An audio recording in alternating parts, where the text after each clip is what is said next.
19절부터 27절, 28절 말씀, 사도행전 14장 19절에서 28절 말씀입니다. 같이 읽겠습니다. 유대인들이 안디옥과 이고니온에서 와서 무리를 충동하니 그들이 돌로 바울을 쳐서 죽은 줄로 알고 시외로 끌어내치니라.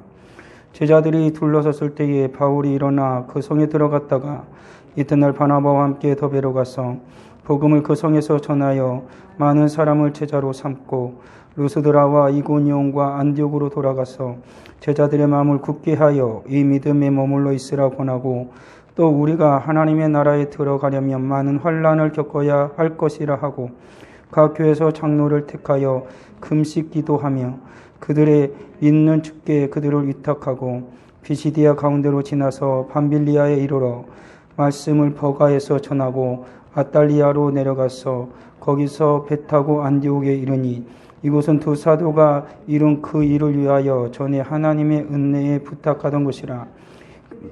그들이 이르러 교회를 모아 하나님이 함께 행하신 모든 일과 이방인들에게 믿음의 문을 여신 것을 보고하고 제자들과 함께 오래 있으니라. 아멘.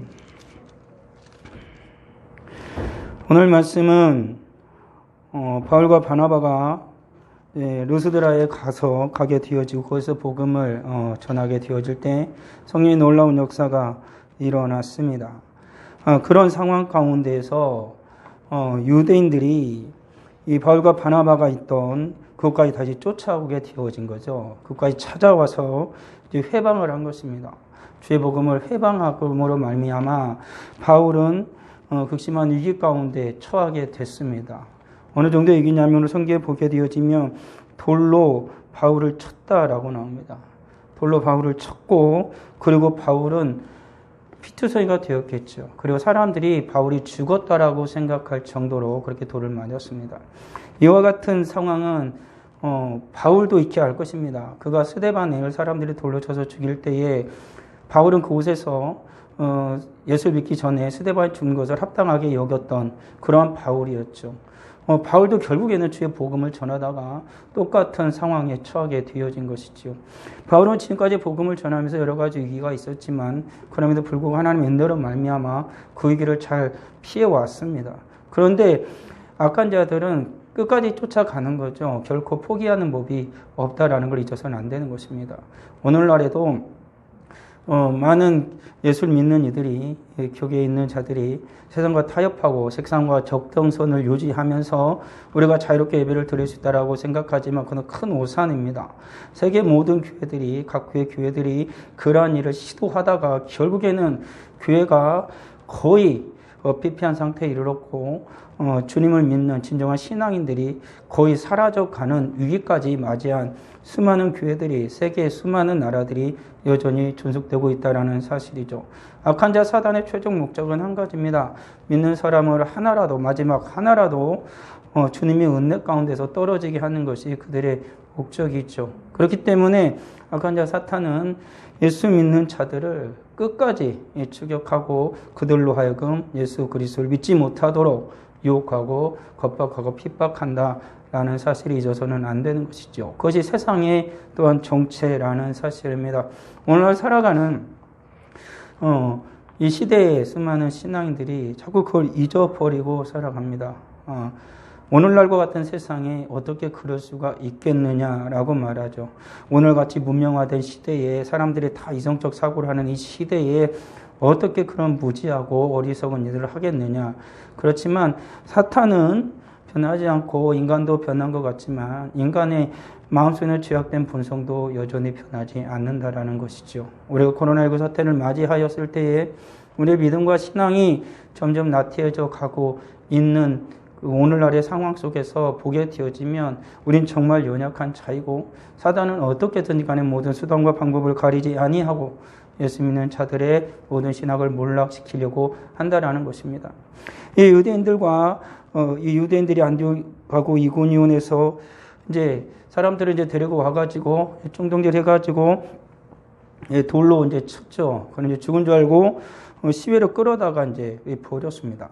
이제 내버린 거죠. 질질 끄셔다가 피투성이가 된 바울을 내버렸습니다.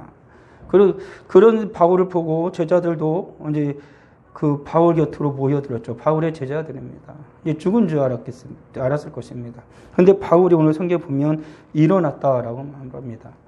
하나님의 기적이죠. 모든 사람들이 죽었다라고 생각을 했지만 하나님께서 이 바울을 살려주신 것입니다. 그런데 이 바울은 그 이튿날 바나바와 함께 또 더베로 갔다라고 말합니다. 이거 그러니까는 보통 일반적인 상황 가운데서는 도저히 일어날 수 없는 일이 일어난 것입니다. 하나님께서 바울을 치유해 주신 것이지요. 우리가 이 세상을 살아가면서 이 세상으로부터 고난과 환난과 핍박을 받습니다. 그리고 세상에서 철저하게 외면당할 수도 있습니다. 그렇지만 우리를 지켜주시는 분은 하나님이시다라는 사실을 잊어서는 안 되는 것이지요. 세상의 수많은 위기 가운데 우리도 처할 수 있지만 우리가 오직 주님만 의지하고 하나님을 향한 온전한 믿음과 신앙을 지킨다라면 살아계신 우리 하나님 아버지께서 당신의 사랑하는 자녀들과 교회를 반드시 지켜주신다라는 것입니다. 인간의 생각과 인간의 노력으로 우리의 믿음과 신앙을 지키거나 교회를 유지해 가는 것이 아닙니다. 오직 하나님의 은혜만이, 우리 하나님의 도우심만이 우리를 지켜줄 수 있다라는 사실이죠. 오늘날과 같은 시대에는 더욱더 그것이 필요합니다.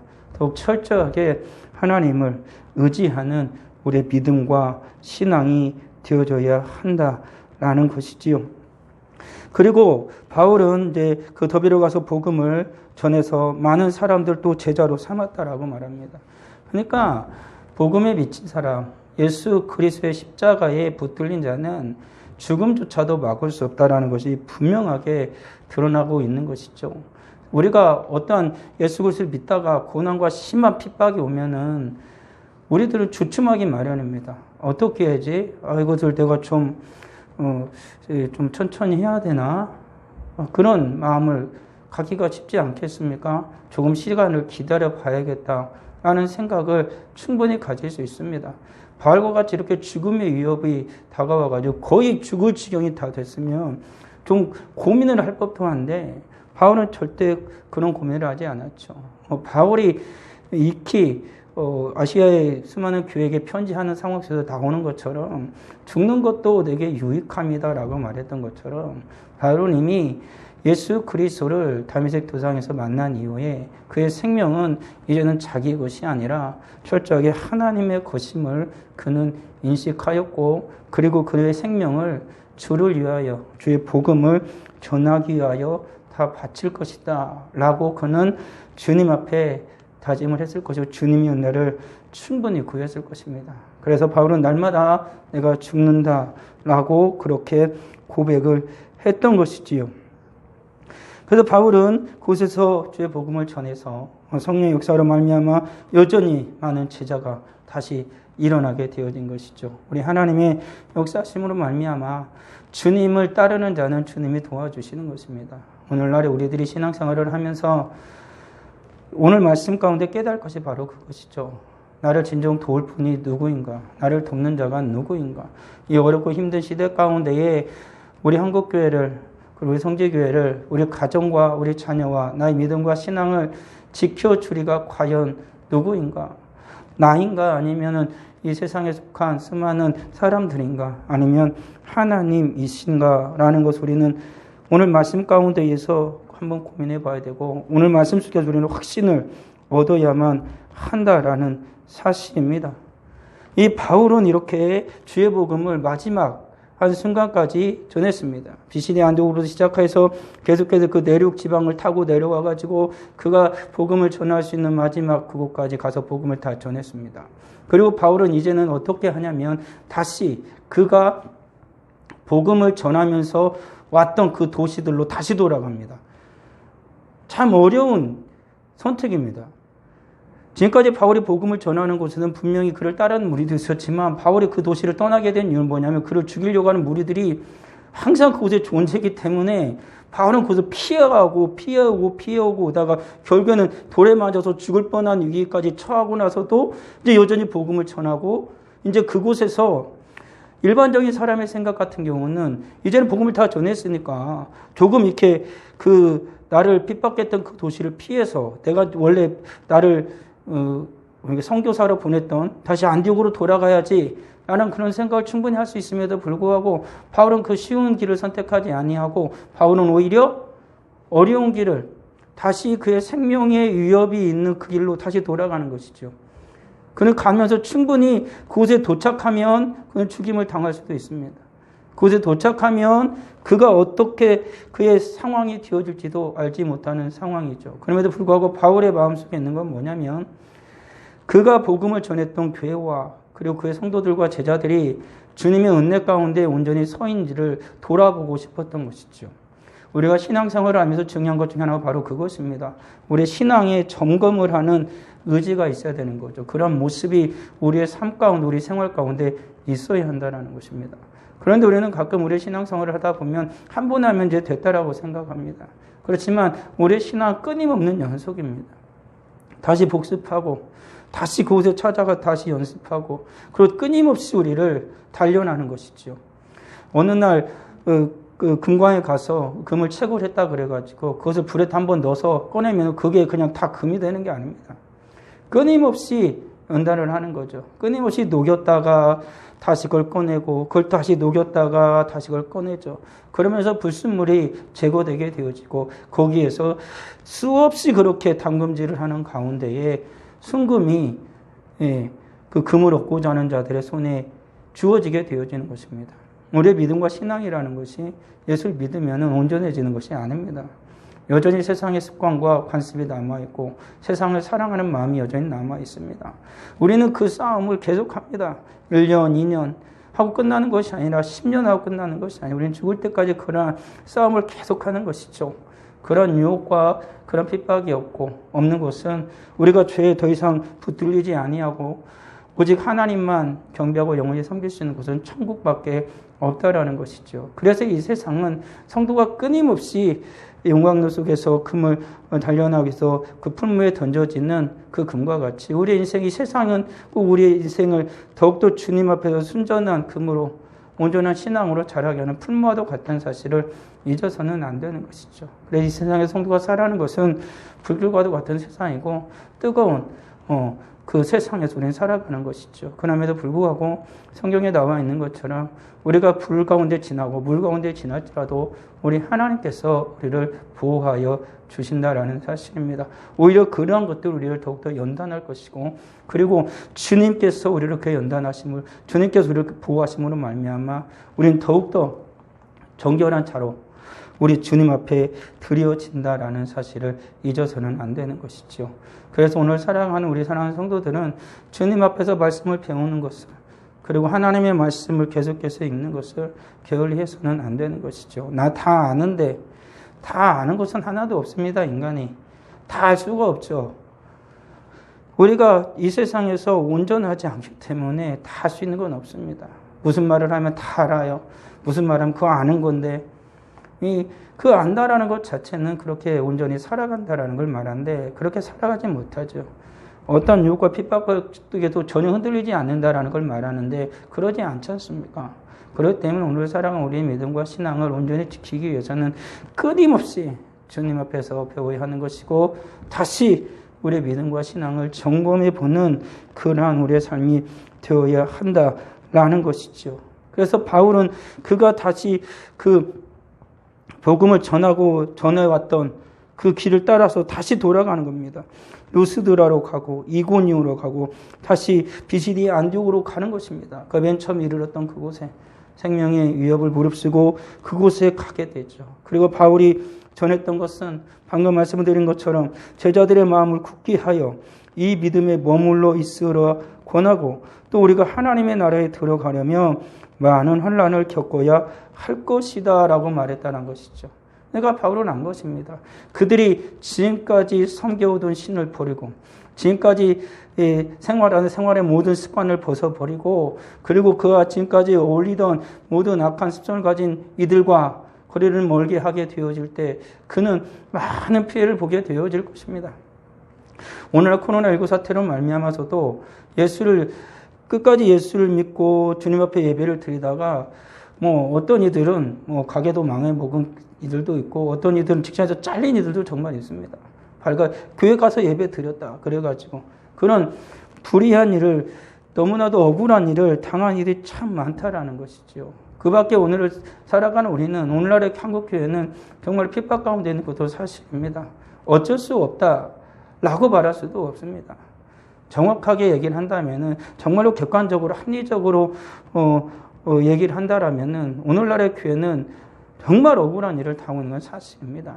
수많은 이들이 온 세상에 살아가는 이들이 그렇게 몸을 부대끼고 그렇게 돌아다님에도 불구하고 그들도 어느 정도 지약을 강하지만 교회는 뭐 말도 안 되는 거 아닙니까? 주일날 이제는 서울 같은 경우는 사당에 되면 예배 자체를 못 드립니다. 아예 못 드리는 거죠. 그럼에도 불구하고 어떤 사람이 얘기를 이렇게 하더라고요. 그런데 자기는 오늘날 수요일날 교회 가서 예배를 드리려고 했더니 교회가 문이 꽉 닫혀 있었다. 그리고 돌아가라 그랬다. 왜 그러냐면 4단계라고 그랬다. 근데 자기는 오늘 직장에 출근해서 사람들하고 같이 얘기했고 빽빽한 지하철에 타서 한 뼘도 안 되는 거리에서 자는 그 지하철을 타고 직장에 가고 버스를 타고 직장에 가고 그렇게 돌아다니면서 나는 이제 쉬기 위해서 교회를 왔는데 교회 와가지고 2m, 3m 이렇게 거리 유지해가면서 모든 체온 측정하고 방역을 하는 그 교회 와서는 예배를 못 드리고 나는 지나간다. 이런 말을 정말로 쓴 거예요. 이게 뭐냐라는 거죠. 자기의 하루 생활을 그대로 적은 거예요. 그렇게 위험천만하고 그런 곳에서는 그렇게 사람들이 빽빽하게 돌아다니는데 수요일 날 와가지고 주님 앞에 예배 1시간 드리려는데 교회를 못 들어가는 거예요. 이게 무슨 일인가라는 거죠. 오늘날 교회는 엄밀하게 그렇게 핍박을 받고 있는 것입니다. 콘서트장도 됩니다. 그리고 결혼식장도 됩니다. 장례식장도 됩니다. 근데 교회는 안 되는 거죠. 오늘날 같은 그런 상황 속에서 오늘날 교회는 핍박을 당하고 있는 사실이다라는 것이죠. 이런 가운데에 우리의 믿음과 신앙을 우리는 더욱더 지켜야 할 것입니다. 이럴수록 더욱더 우리는 주님을 붙들어야 하는 것이고 우리 하나님께 기도해야 되는 것이고 주님의 은혜를 더욱더 간절히 사모해야 되는 것이죠. 오늘 바울이 그가 복음을 전한 교회에 말하는 것처럼 우리가 하나님의 나라에 들어가려면 많은 환난을 겪어야 한다라고 말하고 있습니다. 우리가 지금 겪는 환난은 이후에 우리가 겪어야 할 환난과 극히 비교할 수 없을 것입니다. 그렇지만 그 어떤 큰 환난과 핍박이라 할지라도 우리가 하나님의 나라에서 누릴 그 영광과는 또한 좋게 비교할 수 없다는 사실을 잊어서는 안 되는 것이지요. 그래 야고보 사도가 말한 것처럼 불같은 시험을 만나고는 오히려 기쁘게 여기라는 말처럼 우리가 예수를 믿기에 핍박을 받는 것이고 예수를 믿기에 환난을 당하는 것입니다. 우리가 어떠한 상황권에서도 예배를 드리려고 하기 때문에 쉬는 소리를 듣는 것이고 불이익을 당하는 것이지요. 그러나 환난과 핍박은 우리가 이 세상을 살아가는 날 동안 계속 있을 것입니다. 내가 예수를 믿는 한, 내가 예수를 믿고 하나님 앞에 살아가는 한 그러한 환난은 우리에게 계속 주어질 것이다 라는 사실이 있죠. 그리고 바울은 각 교회에서 장로들을 택하여 라고 말합니다. 이제 바울이 이제 떠나야 되지 않습니까? 그러니까 그 교회를 계속해서 유지하고 교육시킬 그러한 장로를 세워둔 것이죠. 그 장로라는 것은 교회 어른을 말하는 것입니다. 그 성도를 돌아볼 바울이 이제 없으니까 그 장로를 따로 택하여 세웠다라는 것입니다. 그리고 금식 기도하며 그들이 믿는 주께 그들을 위탁하였다라는 것이죠. 바울이 그들을 그대로 둔 게 아니라 하나님 앞에 금식 기도하면서 그 장로들을 세우고 이제는 하나님께서 이 장로들을 통하여서 그가 다시 교회에 다시 올지 안 올지 모르겠으나 그때까지 주님께서 이 성도와 이 교회를 지켜주시고 인도해 주시기를 위해서 하나님 앞에 간절히 기도했다라는 것입니다. 그리고 바울은 주께 그들을 위탁했다라고 나옵니다. 결국에 하나님께서 교회를 지켜주시는 것이고 성도의 믿음과 신앙을 지켜주시는 것이고 그곳에 바울이 세운 장로를 통하여 교회 성도들을 잘 이끌어 갈 수 있도록 해주시는 분은 하나님이시다라는 사실이죠. 사람이 할 수 있는 것이 아닙니다. 오늘날의 상황 가운데에 오늘 한국교회 위기라고 하지만 이 모든 위기를 가운데 우리를 지켜주실 수 있는 분은 하나님이십니다. 그렇기 때문에 오늘 살아가는 우리들이 오직 하나님의 뜻을 구해야 하는 것이고 주님이 기뻐하신 바가 무엇인지를 우리들은 깨달아 알아서 하나님이 원하시는 그 길을 따라 살아가야 한다라는 것이죠. 결국에는 바울이 그가 거쳐왔던 모든 그 교회를 위해서 이렇게 부탁을 하고 하나님 앞에 그 모두를 위탁하고 다시 비시디아 가운데 그 비시디아 그 내륙을 다시 와서 다시 밤빌리아 와가지고 그 버가의 말씀을 또 버가에서 전하고 그러니까 섬으로 다시 데려온 거예요. 그 섬을 지나서 갔던 그 길을 다시 그대로 오는 것입니다. 다 모든 것을 거치면서 다시 확인을 해주는 겁니다. 주님의 말씀대로 다시 살아가고 그가 전한 복음 위에서 온전히 살아가도록 그는 다시 그들에게 부탁을 하고 그들에게 공고를 하고 있는 것이죠. 우리는 분명히 기억을 해야 되는 것입니다. 우리의 믿음과 신앙은 시간이 변한다고 세월이 지난다고 그래서 우리의 믿음과 신앙이 변해서는 안 됩니다. 복음은 안 변하는 것이거든요. 바울이 주의 복음을 전하는 2000년 전이나 오늘이나 복음은 동일합니다. 하나님은 동일합니다. 우리는 그 말씀 위에서 살아가는 것이죠. 그런데 오늘날의 어리석은 인생들이 자꾸 이 하나님의 말씀을 바꾸려고 합니다. 지금까지 구약시대부터 수천 년을 지나면서 하나님이 천지를 창조하신 이후부터 하나님이 안 변하시고 주의 말씀이 계속 우리 가운데 있음에도 불구하고 그리고 우리는 그 가운데 주님을 섬기며 신앙생활을 했음에도 불구하고 오늘 현대를 살아가는 수많은 자들이 지금까지 우리가 믿어왔던 그 예수를 틀렸다라고 얘기를 합니다. 우리가 아는 하나님은 잘못됐다고 얘기를 합니다. 그리고 그들은 인간 스스로가 법을 제정하고 그리고 그런 무리들이 생겨나서 하나님의 말씀을 바꾸어서 전합니다. 지금까지 성경에서 말하는 사랑이라는 단어를 그들 나름대로 재해석을 합니다. 그래가지고 인생들이 받아들이기 편한 우리들이 정한 습관을 따라 인간들이 정한 법률을 따라 그 하나님을 거기다 끼워 넣어버립니다. 하나님은 이래야 된다라고 생각을 해버리는 것이죠. 그래야 우리도 살아가기 편하고 신앙생활하기도 편하고 세상에서 복음 전하기도 편하고 우리들이 세상에서 인정을 받는다라고 말을 합니다. 물론 교회가 세상에서 손가락질 당하면 안 되겠지만 진정 하나님께 인정받아야 우리 성도라는 건 교회라는 건 사람들에게 인정받는 게 아니고 하나님께 인정받는 것이죠. 사람들이 박수 쳐주는 그런 것을 즐겨하며 살아가는 인생이 아니라 하나님이 기뻐하시고 천국의 모든 성도들이 오늘날 살아가는 이 땅에 있는 하나님의 거룩한 교회와 성도를 위하여 박수치고 그들이 기뻐하는 소리를 우리는 들어야 한다라는 사실을 잊어서는 안 되는 것이지요. 그는 바울이 그렇게 그가 복음을 전했던 모든 곳을 다 지나면서 그리고 그 온전한 복음을 마지막까지 바울 그가 전한 복음을 온전히 지키도록 그들에게 부탁을 하고 다시 안디옥에 이르렀다라고 말합니다. 그것은 바울이 1차 선교를 하기 위해서 선교사로 파송되던 그 안디옥 교회입니다. 이 안디옥 교회는 아시아에 세워진 최초의 교회죠. 그러니까는 교회가 최초에 세워지면서부터 주의 복음을 전하는 일에 온 힘을 기울였다는 것입니다.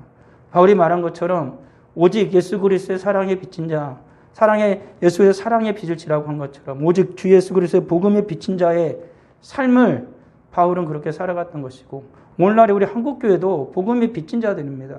그럴 때는 우리 한국교회는 선교 한국거리에서 끊임없이 주의 복음을 전하는 일에 앞장서고 있는 것이죠. 그런데 세상은 지금 어떻게 하고 있습니까? 복음을 계속해서 막고 있습니다. 이제는 교회 안에서 주의 거룩한 성도들이 주의 말씀을 듣는 것조차 계속해서 막으려고 하고 있는 상황이죠. 그래서 우리는 분명히 기억을 해야 되는 것입니다.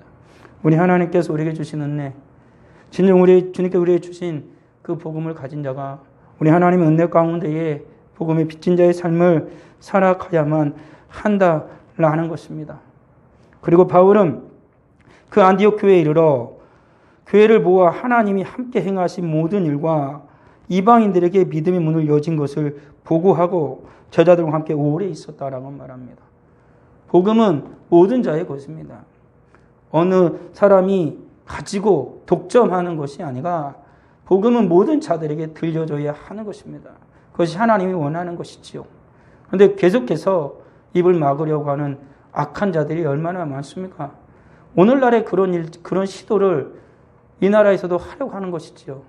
평등법이니 차별금지법이니 그런 법들을 만들어서 주 예수 그리스도의 복음을 전하지 못하도록 입을 막는 것입니다. 주 예수 그리스도의 말씀을 온전히 전하도록 입을 막는 것입니다. 그렇지만 성경은 분명히 말합니다. 복음을 듣지 못한 자들, 복음을 들어야 하는 자들에게 주님은 복음을 전하도록 바울을 아시아에 보낸 것처럼 오늘날에도 우리 하나님께서는 하나님의 교회와 성도를 통하여서 주 예수 그리스도의 복음을 전하도록 하시는 것입니다. 그리고 그들이 믿음의 문을 열도록, 그리고 하나님께서 믿음의 문을 여셔서 그들이 예수 그리스도 앞에 나오도록 우리 하나님은 요구하고 계시고 우리 하나님 친구들을 인도하고 계신다라는 사실인 것이죠. 우리 사랑하는 모든 성도들이 오늘 바울의 삶을 보시면 됩니다. 14장에 나온 바울의 삶이 어땠는가? 그가 복음을 위해서 어떻게 살아갔는가? 그렇다면 오늘을 살아가는 나의 삶은 어떤가? 그리고 나는 지금 주님 앞에서 큰 은혜를 받은 자인데, 복음에 빚진 자인데, 그렇다면 나는 지금 그 복음에 빚진 자로서 그 복음의 빚을 갚고 살아가고 있는 것인가? 라는 것 우리는 다시 한번 오늘 말씀 가운데서 우리를 돌아보아야만 한다라는 것이지요. 그렇게 바울은 주님께서 행하신 이방인들에게 믿음의 문을 여신 그 하나님의 모든 일을 보고하고 제자들과 함께 오래 있었다라고 말합니다. 그래서 그곳에서 바울이 이제 쉬는 것입니다. 진정한 쉼이 있는 곳이 어디입니까? 하나님의 거룩한 교회 성도의 모임이란 사실인 것이지요. 바울이 복음을 전하기 위해서 그가 겪었던 수많은 고초와 죽음의 위협들, 그 모든 곳에서 잠시 눈붙일 겨를도 없이 아마 그는 그렇게 힘들고 바쁘게 주의 복음을 전하게 하며 살아갔을 것입니다. 그렇지만 그가 비로소 안식을 취하는 곳이 어디입니까? 그가 복음을 전하면서 세웠던 그 안디옥에 와서 성도들이 같이 있는 그 교회에 와서 제자들과 함께 비로소 쉼을 얻게 되어지는 것이죠. 우리 사랑하는 성도들이 한 주간 동안 살아가면서 세상에 살아가면서 치열한 싸움을 합니다. 주님의 말씀 붙들고 주님의 복음 안에서 살아가기 위하여서 때로는 주를 알지 못하는 자들에게 예수 그리스도를 전하면서 우리는 한 주일 동안 6일 동안 열심을 다해서 살아갑니다. 그러한 성도들이 진정한 쉼을 얻을 수 있는 곳이 어디겠습니까? 주님 앞에 나와 하나님을 예배하고 주님을 만나고 그곳에서 우리의 영혼의 안식과 진정한 쉼을 얻는 것입니다. 내가 예수를 아무리 전하고 내가 예수를 찬양하고 하나님의 말씀을 듣고 내가 기뻐 뛰어도 어느 누구도 뭐라 하지 않는 그곳이 어디입니까? 그것은 하나님의 거룩한 교회뿐이다라는 사실입니다. 마음껏 주의 말씀을 들을 수 있는 곳이 어디입니까? 그것은 하나님의 거룩한 교회라는 것입니다. 우리 사랑하는 성도들이 그곳에서 쉼을 얻는 겁니다. 하나님의 교회에서 하나님께 예배하는 그때에 우리는 진정한 쉼을 얻고 안식을 얻을 수 있다라는 것입니다. 성도가 이 세상에서 진정한 안식처가 어디냐면은 교회인 것이죠. 교회. 이 교회에서 우리는 안식을 얻고 예배 드리는 가운데에 하나님이 주시는 참된 평안과 위로를 받게 되고 다시 우리는 주님이 주시는 그 힘을, 그 능력을 받고 또다시 세상에서 남은 날들을 살아가게 되어지는 것이죠. 우리 사랑하는 모든 성도들, 주님 앞에서 열심을 다하여 사십시오. 한 주간 동안 주님 앞에서 열심을 다해서 일을 하고, 그리고 우리는 주님 앞에 나와 쉼을 얻고 하나님의 영광을 위하여 살아가는 하나님의 복된 성도들이 다 되어지길 주의 이름으로 축원합니다. 아버지 하나님 은혜를 감사합니다. 오직 주께 영광을 올려드리는 주의 거룩하고 복된 성도들이 다 되게 하여 주시옵소서. 이 세상은 험악합니다. 한때 하나님께서 우리 한국교회 베푸신 은혜를 인하여서 부흥하고 성장하고 기뻐하고 마음껏 예배하고 주의 복음을 전하셨으나 이제는 복음을 전하기도 어려운 시대가 되어졌고 하나님의 진리의 복음의 말씀을 교회에서조차 선포하기 힘들어지고 있고 오늘날의 예배는 주님 앞에 나가 드리기를 원하나 가로막고 있는 세력들이 너무나도 많은 이때에 우리 하나님께서 다시 한번 우리에게 크신 은혜를 베풀어 주셔서 오직 예수를 위하여 살아가는 우리가 되게 하시고 진정 세상에서 힘들고 지칠 때에 주님 앞에 나와 힘을 얻고 주님이 주님과 평안을 얻을 수 있는 주의 사랑하는 성도들이요 세상을 이길 힘을 주님의 거룩한 교회 예배 가운데에 찾을 수 있는 얻을 수 있는 우리 모두가 되게 하여 주시옵소서. 저 앞에 귀한 예물을 드리니 하나님의 예물 받아 주옵시고 저 앞에 간절히 간구하는 바 모든 마음의 소원을 들어 응답하여 주시옵소서. 우리 하나님께서 이 한국교회와 우리 성교교회 모든 성도들과 이곳에서 예비하는 죄 사랑하는 모든 자들을 붙드시고 크신 은혜를 내려주고 믿사오며 예수님의 이름으로 기도합니다.